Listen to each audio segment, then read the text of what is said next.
Hey, it's Nelson George with another Follow the Sound. I'm on the corner of 10th Avenue and West 18th Street, and there's this big, fancy glass building here with a nice little restaurant inside. And you would never know it, but this was one of the epicenters of the transformation of hip hop from a culture that was an uptown culture to arriving downtown and be embraced by the mainstream. So it was called the Roxy Roller Rink. It opened in '78, back when roller discos were still a big deal. By the early '80s, that trend had burnt itself out. And the promoters here had come to a woman named Ruza Blue, aka Cool Lady Blue, who had been doing the really first hip hop shows downtown at a place called The Grill over in the East Village. Bambaataa, Jazzy J, folks like that had come through. She came here, which was a much bigger space, a much bigger imprint. And it's really the spot where, I would say really downtown met uptown in terms of what hip hop culture became. It's where so many, you come to certain parties on certain nights, and there's young Rick Rubin, right? Before he's become a big hip hop producer. There's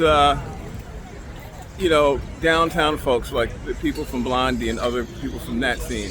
So, and then also media. So that's really crucial.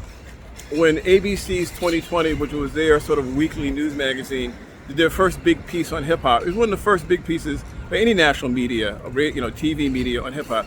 They shot a lot of it here at the Roxy, where you can see breakdancers, where you can see MCs, where you can see DJs spinning in a hip hop style.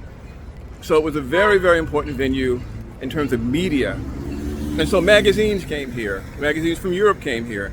It became the place where the people who were making the culture uptown came downtown, interacted with new media, interacted with new musicians. And it's a launching pad in a great many ways for hip hop. And a good example of that is Beat Street. The film that was made came out in '84.